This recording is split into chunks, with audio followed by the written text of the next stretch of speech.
संपूर्ण महाराष्ट्राचं लक्ष ज्या विधानसभा निवडणुकीवरती लागलेलं आहे ते विधानसभा निवडणुकांचे निकाल आता हाती येऊ लागलेले आहेत। खरं तर निकाल हे धक्का देणारे आहेत, डोकं चक्रावून टाकणारे आहेत। कारण गेल्या काही दिवसात आपण एक्झिट पोलवरती चर्चा करत होतो, एक्झिट पोलची आकडेवारी आणि हाती येत असलेले निकाल याच्यामध्ये खूप मोठी तफावत असल्याचं आपल्याला चित्र पाहायला मिळते। नमस्कार, मी Sameer More, Times of Democracy TOD मराठीमध्ये आपल्या सर्वांचं स्वागत करतो। आज आपण चर्चा करतोय या लाईव्ह सेशनच्या माध्यमातून की एकंदर महाराष्ट्राची परिस्थिती काय आहे। तर महाराष्ट्रात जे एकूण 288 मतदारसंघ आहेत त्यापैकी मॅजिक फिगर जो आहे म्हणजे 50% जो आकडा आहे 144हून अधिक ज्याची आकडेवारी असेल तो सत्तेत बसेल। अर्थात हे सगळं बोललं आपण चर्चा करत होतो या सगळ्या गोष्टींवरती, पण महायुती असेल किंवा महाविकास आघाडी असेल दोघेही मॅजिक फिगरच्या आसपास जाणार नाहीत अशीच काहीशी परिस्थिती एक्झिट पोलच्या आकडेवारीवरून आपल्याला लक्षात येत होती। पण आता जर आपण आकडेवारी खरी पाहिली तर महायुती ही 228 जागांवरती आघाडीवरती आहे। बऱ्याचशा जागांवरती महायुतीचा विजय झालेला देखील आपण पाहतोय। तर महाविकास आघाडी ही केवळ 55 जागांवरती आघाडीवर आहे आणि इतर हे 5 जागांवरती आहेत। तर मॅजिक फिगरचा आकडा हा 145चा आहे। 228 जागांवरती महायुती सध्या आघाडीवरती आहे। तर या आकडेवारीमध्ये मोठी तफावत निर्माण झाली आहे। महायुतीच्या या यशामागे नेमकी काय कारण आहेत याबद्दल जर आपण थोडा या गोष्टींवर थोडा प्रकाश जर टाकला तर लाडकी बहीणचा एक मुद्दा सगळ्यात महत्त्वाचा चर्चेला येतोय की लाडकी बहीणचा इम्पॅक्ट बोललं जात होतं की 2% इम्पॅक्ट आहे लाडकी बहीणचा, पण कुठेतरी यंदाची जी मतांची आकडेवारी जर आपण पाहिली तर महिलांचं मतदान हे सर्वाधिक यंदा झालेलं आहे। तर ते लाडक्या बहिणीमुळे झालं असं महायुतीचे नेते आणि जे आमदार आहेत, मंत्री आहेत ते सांगत होते। तर तशीच काहीशी परिस्थिती आपल्याला पाहायला मिळते की ती महिलांची मतं कुठेतरी वळली गेलेली आहेत। हा एक लाडकी बहीणचा एक इम्पॅक्ट झाला। दुसरा म्हणजे भाजपचा जो पारंपरिक मतदार आहे तो म्हणजे ओबीसी मतदार सायलेंट का होईना पण ओबीसी हे एकत्र झाले आणि यंदा जो लोकसभेला मराठा फॅक्टर चालला होता ज्याला जरांगे फॅक्टर असं म्हटलं जात होतं तो जरांगे फॅक्टर यंदा विधानसभेला कुठेतरी चालला नाही अशाच पद्धतीची ही आकडेवारी पाहून तरी अंदाज आपण व्यक्त करू शकतोय। आणि सगळ्यात महत्त्वाचा म्हणजे ओबीसी एकत्र झाले, ओबीसींचा एक मोठा फायदा या ठिकाणी देवेंद्र फडणवीस असतील, महायुती असेल, एकंदर या सगळ्या गोष्टीला झालेला आहे। फोडाफोडीचं राजकारण झालं, 3 अभद्र युती झाली असं विरोधकांकडून बोललं गेलं, महाविकास आघाडीच्या नेत्यांकडून बोललं गेलं, पण कुठेतरी महायुतीने हे सगळ्या गोष्टी फोल ठरवलेल्या आहेत आणि आता ते यशाच्या दिशेने कुठेतरी वाटचाल करत आहेत अशा पद्धतीची परिस्थिती आपल्याला पाहायला मिळते। तर सगळ्यात महत्त्वाची कारणं हीच आहेत की महायुतीची जी धोरणं होती, जी लाडकी बहीण योजना आणली, जे ओबीसी होतं, मराठा आरक्षणाचा तेवढा इम्पॅक्ट पडलेला नाही। आता मातब्बर जे नेते होते, खरं तर आता जी माझ्याकडे अपडेट आलेली आहे त्यानुसार बाळासाहेब थोरातांसारखे काँग्रेसचे ज्येष्ठ नेते आहेत त्यांचा देखील त्यांच्या मतदारसंघातून पराभव झालेला आहे। म्हणजे जनतेला जे फोडाफोडीचं राजकारण आहे म्हणजे लोकसभेला जे नरेटिव्ह सेट करण्याचा प्रयत्न केला जात होता की जनतेला फोडाफोडीचं राजकारण नकोय, जनतेला महायुती नकोय, भाजप नकोय, देवेंद्र फडणवीस नकोय, पण मतांच्या माध्यमातून मात्र जनतेने हा कौल कुठेतरी महायुतीच्या बाजूने दिल्यामुळे मोठ्या प्रमाणात चर्चेला उधाण आलेलं आहे। आता बीजेपीच्या जर आकडेवारी आपण पाहिली तर बीजेपी हा महायुतीमध्ये मोठा भाऊ ठरलेला आहे। बीजेपीच्या 130 जागा आहेत, शिंदे गटाच्या 55 जागा म्हणजे तेवढ्या जागांवरती ते आघाडीवरती आहेत। राष्ट्रवादी अजित पवार गट 40 जागांवरती ते आघाडीवरती आहेत। बीडमध्ये बीडची जर आकडेवारी आपण आता पाहिली तर बीडचे संदीप क्षीरसागर जे आहेत, संदीप क्षीरसागर हे शरद पवार गटाचे आहेत, ते आघाडीवरती असल्याचं पाहायला मिळते। पण एकंदर महाविकास आघाडीचं सरकार हे येईल अशा पद्धतीचा विश्वास नेत्यांकडून व्यक्त केला जात होता। पण एकंदर आताची जर आकडेवारी आपण पाहिली तर ही आकडेवारी कुठेतरी चर्चा घडवून आणण्यासारखी आकडेवारी आहे। कुठेतरी महायुतीच्या फेवर मधली ही आकडेवारी आपल्याला पाहायला मिळते। कराड दक्षिणचा एक निकाल माझ्या हाती आता आलेला आहे। कराड दक्षिण बद्दल खूप महत्त्वाचं मला बोलावंसं वाटतं की काँग्रेसचा आतापर्यंत कराड दक्षिण मध्ये इतिहास जर पाहिला तर 1-2 निवडणुकांचा जर अपवाद वगळला तर कधीही पराभव झालेला नव्हता। मी स्वतः कौल जनतेचा या कार्यक्रमाच्या माध्यमातून जेव्हा कराड दक्षिणचा आढावा घेत होतो तेव्हा इथली जी मुस्लिम मतदार आहेत, खरं तर काँग्रेसचा विजय कसा होतो कराड दक्षिण मध्ये याची मी तुम्हाला थोडक्यात पार्श्वभूमी सांगतो। काँग्रेसचा पारंपरिक मतदार कराड दक्षिण मध्ये हा मुस्लिम समाजाचा आहे। तर मुस्लिम समाजाची जी निर्णायक मतं होती ती कुठेतरी पृथ्वीराज चव्हाणांच्या विरोधात गेली आणि त्यामुळेच कुठेतरी पृथ्वीराज चव्हाणांचा कराड दक्षिण मध्ये पराभव झाला असेल अशा पद्धतीचं एकंदर चित्र सध्या तरी पाहायला मिळते। कारण पृथ्वीराज चव्हाणांसारखे जे मुख्यमंत्री राहिले राहिलेले आहेत त्यांचा त्यांच्या बालेकिल्ल्यात त्यांच्या मतदारसंघात जो काँग्रेसचाच बालेकिल्ला राहिलेला आहे त्या मतदारसंघात पराभव होतो आणि अतुल भोसले हे कराड दक्षिण मधून निवडून आलेले आहेत आता सध्या. बाळासाहेब थोरात असतील, आता महेश लांडगेंचं एक रिसेंट आमच्याकडे हे आलेलं आहे अपडेट की महेश लांडगे देखील आघाडीवरती आहेत. महेश लांडगे हे 2014ला 2019ला 2 वेळा आमदार म्हणून निवडून आलेले आहेत. हॅट्रिकची ते तयारी करत होते. आता महेश लांडगे देखील भोसरी विधानसभा मतदारसंघातून आघाडीवर असल्याचं पाहायला मिळतंय. अजून एक अपडेट आता सध्या माझ्याकडे अशी आहे की अकोट मधून आहे. अकोटमध्ये भारसाकळे म्हणून आहेत ते विजयी झालेले आहेत. भाजपचे सांगलीमधील सुधीर गाडगीळ आहेत ते देखील विजयी झालेले आहेत. एकंदर भाजपसाठी अनुकूल ही निवडणूक म्हणावी लागेल अशीच काहीशी परिस्थिती आपल्याला पाहायला मिळते. कोल्हापूर दक्षिण बद्दल आपण थोडीशी चर्चा जर केली तर कोल्हापूर दक्षिणच्या मतदारसंघात देखील मी आढावा घेतला होता. मी कौल जनतेच्या या कार्यक्रमाच्या माध्यमातून त्या मतदारसंघात फिरलो होतो. तर मतदारसंघात एकंदर जे नेते आहेत ऋतुराज पाटील असतील, बंटी पाटील असतील यांच्या बद्दल कुठेतरी नाराजी लोकांची होती. लोक त्यांच्यावर नाराज होते आणि तीच नाराजी मतांच्या रूपात लोकांनी दाखवून दिलेली आहे अशा पद्धतीचं चित्र आहे. कारण अमल महाडिक जे आहेत, अमल महाडिक कोल्हापूर दक्षिण मधून निवडून आलेले आहेत आणि ऋतुराज पाटलांचा तिथे पराभव झालेला आहे. पाटणमध्ये शिवसेनेचे शंभूराज देसाई विजयी झालेले आहेत. भाजपचे चंद्रकांत पाटलांचा देखील विजय झालेला आहे. मालेगाव मध्ये दादा भुसेंचा विजय झालाय. बडनेरामध्ये रवी राणांचा विजय झालेला आहे. ही काही जी चिन्ह आहेत, काही चित्र जे आहेत ते आपल्याला स्पष्टच होतं. म्हणजे काही जागा अशा आहेत ज्या माध्यमातून आपल्याला माहिती होते की बाबा नेमका पराभव कोणाचा होणार आहे आणि विजयी कोण होणार आहे. पण काही जागा अशा होत्या की जिथे पराभव निश्चित मानला जात होता असं म्हणजे विरोधकांकडून किंवा हे जागा यांची पराभूतच होणार आहे. पण ती जागा कुठेतरी निवडून येताना दिसते आणि काही ठिकाणी जे सत्ताधारी पक्ष आहेत त्यांना असं वाटत होतं की बाबा हे जागा आपल्या आहेत, या जागा आपल्यातून जाऊ शकत नाहीत, त्या जागा देखील गेलेल्या आहेत. म्हणजे अनपेक्षित निकाल आहेत. खरं तर जसं लोकसभेला मातब्बरांना मोठा फटका बसला होता तशाच काहीसा फटका आता विधानसभेला देखील बसलेला पाहायला मिळतोय. कारण बाळासाहेब थोरात असतील, ऋतुराज पाटील आहेत आणि बच्चू कडू म्हणजे अचलपूर मधून बच्चू कडू यांचा पराभव अशक्य आहे असं बोललं जात होतं. आणि छगन भुजबळ आहेत, छगन भुजबळांचा देखील या ठिकाणी विजय झालेले आहेत. छगन भुजबळ म्हणजे मराठा आरक्षणाचा फटका बसेल अशा पद्धतीची चर्चा कुठेतरी एकंदरीत चर्चा केली जात होती. पण मराठा आरक्षणाचा फटका हा विधानसभेला बसलेला नाहीच असंच एकंदर चित्र या माध्यमातून आपल्याला पाहायला मिळते. राजापूरमध्ये किरण सामंत हे विजयी झालेले आहेत. त्याच्यानंतर छगन भुजबळांचा येवल्यामधून विजय झालेला आहे. अजित पवार, प्रफुल्ल पटेल हे वर्षा बंगल्यावरती दाखल झालेले आहेत. म्हणजे आता मुख्यमंत्री पदाबाबतची कुठेतरी आता संजय राऊतांनी काल एक स्टेटमेंट दिलं होतं की आम्ही 11 वाजता आज सकाळी 11 वाजता आम्ही आमचा मुख्यमंत्री पदाचा चेहरा जाहीर करू. पण जसे 8 वाजतापासून मतमोजणी सुरू झाली आणि 11-12 वाजता जेव्हा असं स्पष्ट चित्र होत होतं की युतीच्या बाजूने सगळा निकाल लागतोय त्यावेळी संजय राऊतांनी असं स्टेटमेंट केलं की बाबा हा निकाल आम्हाला मान्य नाहीये, हा कौल जनतेचा नाहीये, हा अदानींचा कौल आहे अशा पद्धतीचं एकंदर त्यांनी म्हटलं होतं. तर हा जो निकाल लागलेला आहे हा सगळ्यांसाठीच अनपेक्षित आहे. आणि संजय राऊतांचं ते स्टेटमेंट आलं त्यानंतर आता मुख्यमंत्री पदावरून मोठ्या प्रमाणात चुरस निर्माण झालेली आहे. कारण अजित पवार आहेत, एकनाथ शिंदे आहेत आणि देवेंद्र फडणवीस आहेत. तिघांच्या पक्षातील जे समर्थक नेते आहेत, कार्यकर्ते आहेत त्यांचं म्हणणं आहे की आमच्या पक्षाचे जे नेते आहेत त्यांनाच मुख्यमंत्री पद मिळावं म्हणून. आता मुख्यमंत्री पदावरून खरं तर चर्चा सुरू झाली की काय अशा पद्धतीची चर्चा आपण आता या माध्यमातून पाहायला मिळतोय.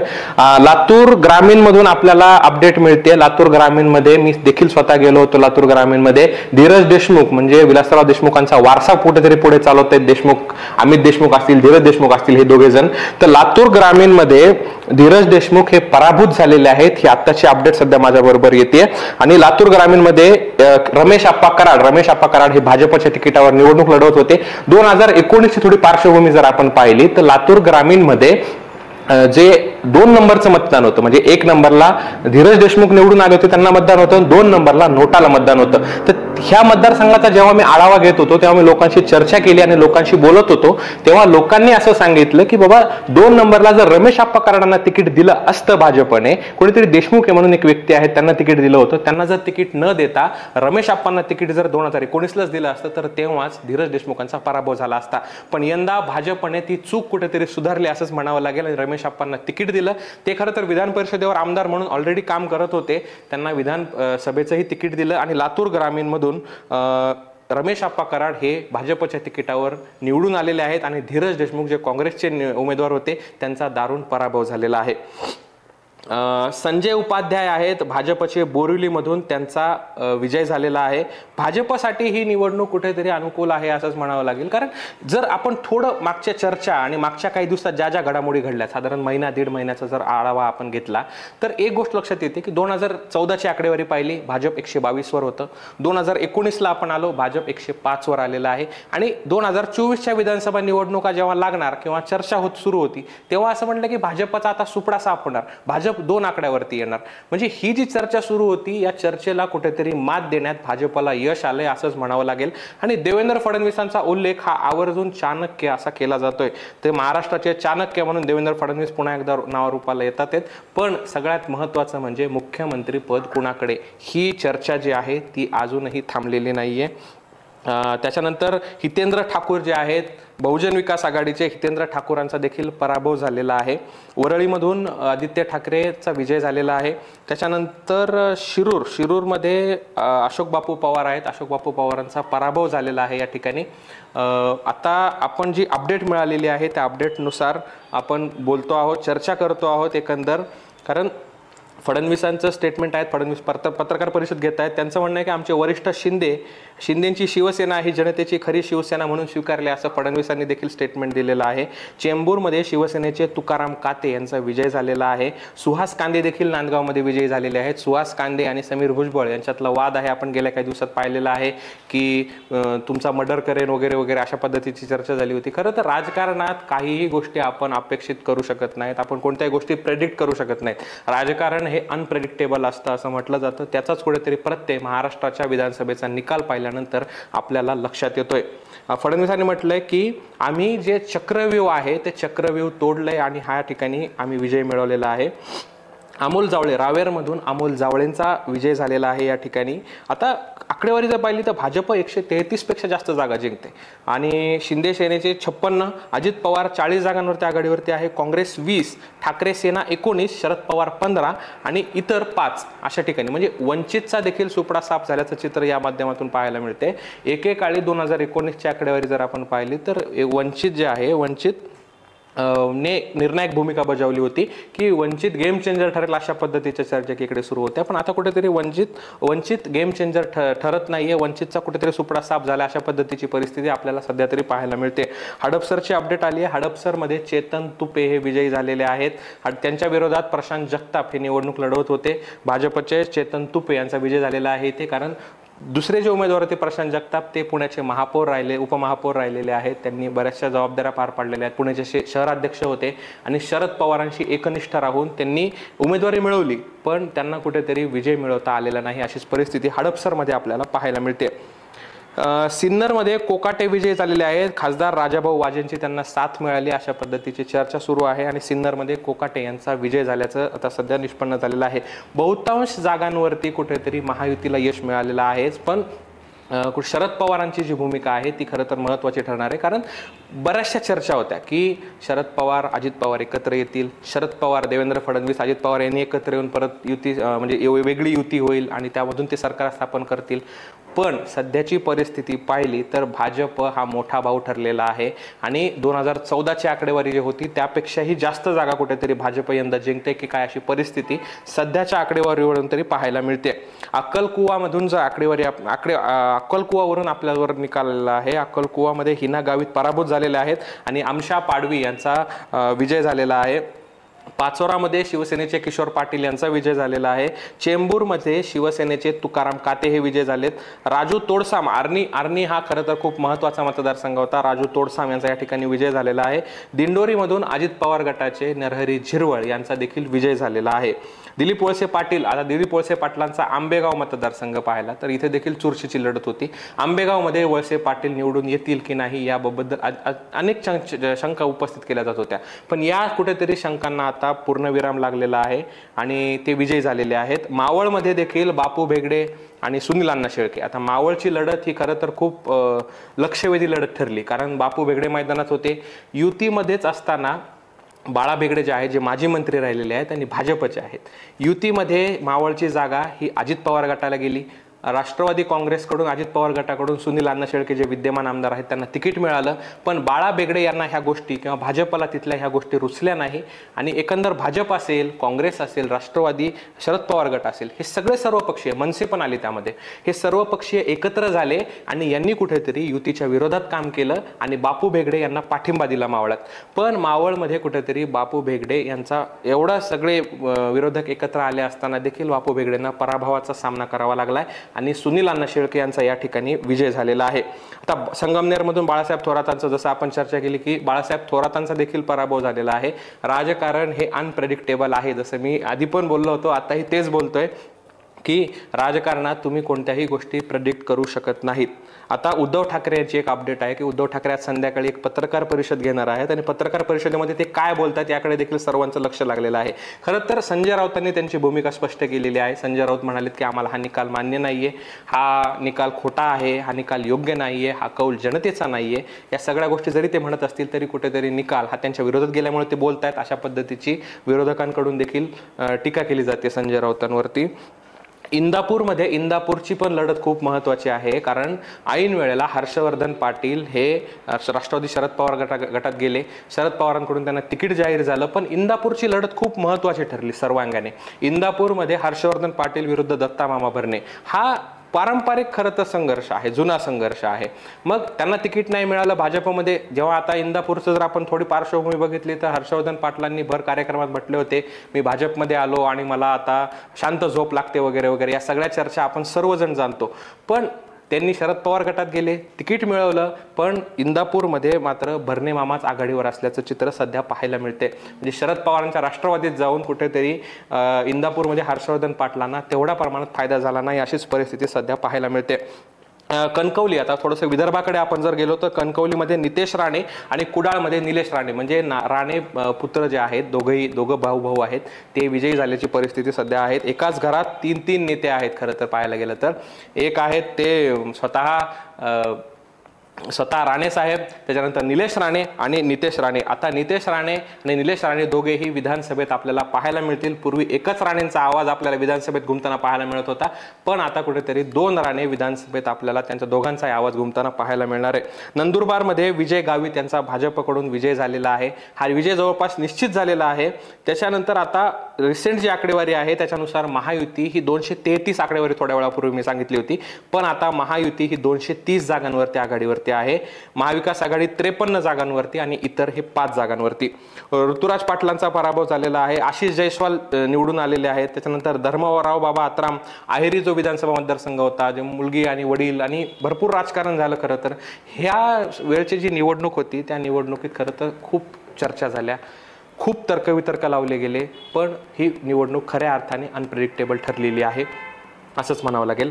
अंबरीश आत्रामांचा बच्चू कडूंचा अचलपूरमधून पराभव झालेला आहेच. त्याच्यानंतर नाशिकच्या पश्चिममधून भाजपच्या सीमा हिरे यांचा विजय झालेला आहे. शिवसेनेचे संजय गायकवाड जे फायर ब्रँड नेते म्हणून बुलढाण्यातले ओळखले जातात, खरं तर त्यांची भरपूर वक्तव्य समोर आलेली होती. मी स्वतः देखील त्यांच्या मतदारसंघात जाऊन आढावा घेतला होता. त्या मतदारसंघातून कुठेतरी संजय गायकवाड यांचा शिवसेना शिंदे गटाकडून विजय झालेला आहे. सुलभा खोडके आहेत राष्ट्रवादीच्या अमरावतीमधून. सुलभा खोडके यापूर्वी काँग्रेसमध्ये होत्या, त्यांनी काँग्रेसमधून मग राष्ट्रवादीत गेल्या आणि हे एक राजकारण आपण ते समीकरण पाहिलं, पण आता सुलभा खोडकेंचा कुठेतरी विजय झाला अमरावतीमधून हेच पाहायला मिळते. गिरीश महाजन जामनेरमधून विजय झालेले आहेत. हा विजय खरं तर सकाळीच डिक्लेअर झाला होता. बरेचसे जे निकाल आहेत ते समोर आलेले आहेत आणि एकंदर सध्याचे चित्र आपण जर पाहिलं तर मराठवाड्यात महायुतीच्या 35 जागा, महाविकास आघाडीच्या 9 जागा आणि इतर 3 जागांवरती पुढे आहे. पश्चिम महाराष्ट्राचा जर आपण विचार केला तर महायुती 42 जागा, महाविकास आघाडी 12 जागा आणि इतर 1 जागा, अशा पद्धतीची परिस्थिती सध्याच्या आकडेवारीवरून आपल्याला लक्षात येते. विदर्भाचे पाहिलं तर महायुती 48, महाविकास आघाडी 13 आणि इतर 1. ठाणे आणि कोकण थोडं पाहिलं तर 32, 4 आणि 3 म्हणजे 32 महायुती, 4 महाविकास आघाडी आणि इतर 3 अशा पद्धतीची परिस्थिती सध्या तरी आपल्याला पाहायला मिळते. एकंदर परभणी जिल्ह्यात जर आपण पाहिलं तर 4 पैकी 3 जागा ज्या आहेत त्या महायुतीच्या बाजूने आपल्याला झुकलेल्या पाहायला मिळतात.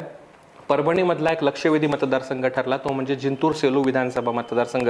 जिंतूर सेलू विधानसभा मतदारसंघाबद्दल बोलायचं तर विजय भांबळे हे 2014ला मोदी लाट असताना देखील शरद पवारांच्या राष्ट्रवादीकडून, म्हणजे तेव्हा राष्ट्रवादी अविभक्त होती, एकत्र होती, तेव्हा राष्ट्रवादीच्या घड्याळ्या चिन्हावर निवडून आले होते. आणि 2019ला 3700 मतांनी मेघना बोर्डीकर यांनी त्यांचा पराभव केला होता, ज्या भाजपच्या आहेत. त्यानंतर आता 2024ची निवडणूक आली. 2019ला कसं होतं की 10-20 राऊंडपर्यंत भांबळे पुढे पुढे चालत होते, पण 10-20 राऊंड झाल्याच्या नंतर मेघना बोर्डीकर आहेत, मेघना साकोरे बोर्डीकर, त्यांनी कुठेतरी ग्रीप घेतली आणि त्यांनी जो कव्हरअप केलं, त्यानंतर 3700 मतांनी त्यांनी विजय भांबळे यांचा पराभव केला होता. यंदा देखील सकाळपासूनची जर आकडेवारी पाहिली तर विजय भांबळे पुढे होते, त्यानंतर थोडेसे मागे होते. अशा पद्धतीची चुरशीची लढत जिंतूर सेलूमध्ये चालू होती. आता सध्याची कंडिशन जर पाहिली तर मेघना साकोरे बोर्डीकर या आघाडीवर आहेत अशी परिस्थिती, पण फार कमी मतांच्या फरकाने त्या आघाडीवर अशीच परिस्थिती आहे. अजून अंतिम निकाल येणं अजूनही बाकी आहे. खरं तर हे फक्त काही आकडेवारी जे येत आहे त्याच्यावरून आपण या गोष्टी चर्चा करतोय. औरंगाबाद पूर्वमधून सावेंना 21व्या राऊंडवर देखील आघाडी असल्याचं पाहायला मिळते.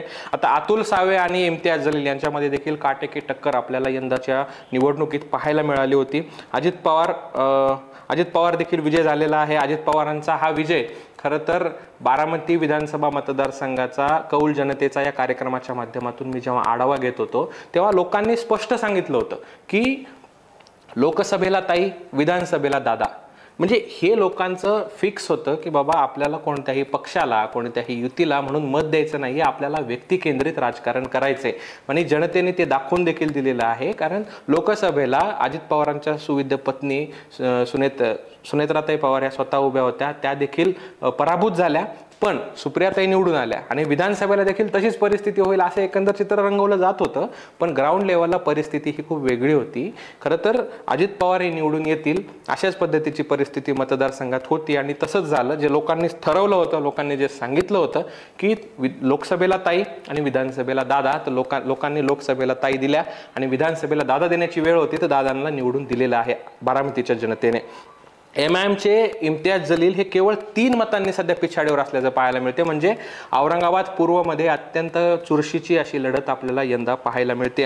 आता राज्यात खरं तर सत्ता स्थापनेच्या हालचालींना मोठ्या प्रमाणात वेग आलेला आहे, कारण उद्धव ठाकरे पत्रकार परिषद घेणार आहेत, तिकडे अजित पवार आणि हे वर्षा बंगल्यावरती दाखल झालेले आहेत. म्हणजे एकंदर ह्या प्रफुल्ल पटेल आहेत त्यांच्याबरोबर अजित पवारांसोबत, ते वर्षा बंगल्यावर दाखल झालेले आहेत.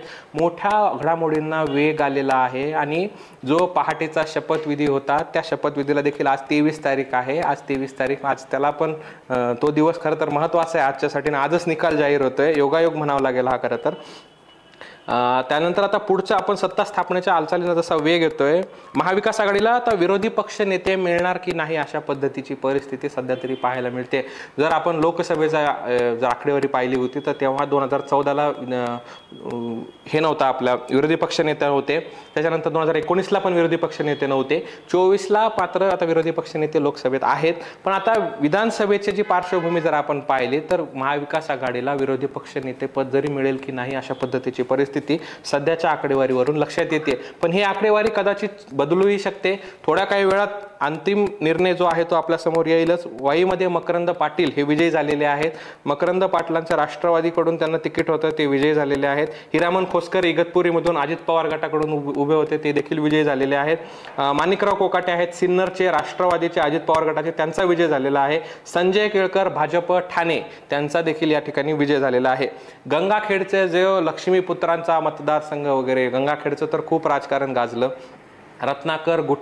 रत्नाकर गुट्टेंच्या बद्दल अजित पवारांनी केलेलं खरं तर एक स्टेटमेंट मला या ठिकाणी आठवतं. आता अजित पवार एका परभणीच्या व्यक्तीने अजित पवारांना फोन केला होता आणि त्यांना म्हटले होते की अजितदादा, मी परभणीमधून बोलतोय आणि माझं असं असं काम आहे म्हणून. अजितदादांचा कुठेतरी रोष होता की तुम्ही परभणीची लोक एवढी हुशार आहात की तुम्ही एका जेलमध्ये असलेल्या माणसाला निवडून देता, एवढी कर्तबगार मतदार तुम्ही आहात. अजितदादांचा हा रोष खरं तर त्या ऑडिओ क्लिपच्या माध्यमातून आपल्याला पाहायला मिळाला होता. तर ती ऑडिओ क्लिप खूप व्हायरल झाली होती तेव्हा, आणि त्यांनी तेव्हा हा पण उल्लेख केला होता की विजय भांबळे जे आता सध्या राष्ट्रवादी शरद पवार गटात आहेत, ते देखील म्हणाले होते की विजय सारख्या चांगल्या व्यक्तीला तुम्ही पाडलं, तो आला असता तर कदाचित त्याला मंत्रिपद मिळालं असतं. 2019च्या आसपासची ती ऑडिओ क्लिप होती. तर गंगाखेडमध्ये रत्नाकर गुटे यांनी पुन्हा एकदा विजय आपल्या नावे केलेला आहे. ते विजयावर त्यांनी नाव कोरलेलं आहे. दौंड हा मतदारसंघ, राहुल कुल दौंड मतदारसंघ खूप गाजला. संजय राऊतांची सभा असेल, इतर मागच्या काही वर्षातलं जे दौंडचं राजकारण आपण पाहिलं तर राहुल कुल यांच्यावरती अनेक आरोप झाले, अनेक चर्चा झाल्या. पण या सगळ्या गोष्टींमधून राहुल कुल यांनी मार्ग काढलेला आहे आणि राहुल कुल यांचा दौंड विधानसभा मतदारसंघातून विजय झाल्याचं स्पष्ट झालेलं आहे. घनसावंगीत आता घनसावंगी हा मतदारसंघ माजी आरोग्यमंत्री राजेश टोपेंचा मतदारसंघ. 18 फेऱ्या पार झालेल्या आहेत घनसावंगीमध्ये. 18व्या फेरीनंतरही कुठेतरी राजेश टोपे हे पिछाडीवर असल्याचं चित्र घनसावंगी जालना जिल्ह्यामध्ये जे येतं, जालनामध्ये येणारं घनसावंगी विधानसभा मतदारसंघातून राजेश टोपे हे कुठेतरी पिछाडीवर असल्याचं पाहायला मिळते. अजित पवारांचं लीड हे कुठेतरी 1 लाखांचं लीड असल्याचं पाहायला मिळते. कलिनामध्ये ठाकरे गटाचे विजय झालेले आहेत. त्याच्यानंतर घनसावंगीमध्ये पिछाडीवर आहेतच राजेश टोपे. त्यानंतर पुढची आकडेवारी आपण घेऊयात आता. राजू पाटील जे मनसेचे एकमेव आमदार 2019ला निवडून आलेले होते, राजू पाटलांचा देखील या माध्यमातून इथे पराभव झाल्याचं स्पष्ट होत आहे.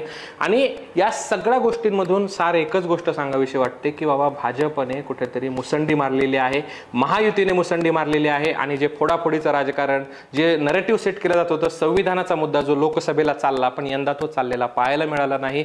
मराठा ओबीसी आरक्षणाचा फटका बसेल, महायुतीला बसेल, भाजपला बसेल. आणि देवेंद्र फडणवीसांवरती जी टीका केली जात होती त्या टीकेमधूनही काहीही निष्पन्न झालं नाही. अशीच परिस्थिती सध्या हे निकाल पाहिल्यानंतर आपल्याला पाहायला मिळते.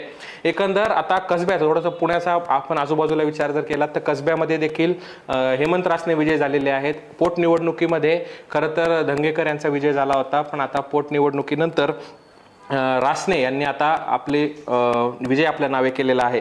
तर ह्याच अपडेट्स आम्ही तुम्हाला अजूनही देणार आहोत. तुम्ही टीओडी मराठीच्या यूट्यूब चॅनलला नक्की सबस्क्राईब करा.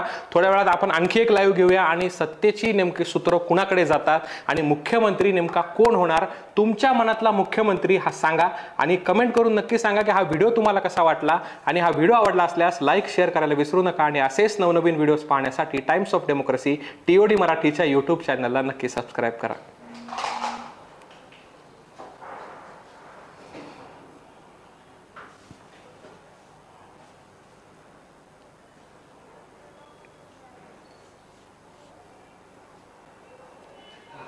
एंड केलं. परफेक्ट.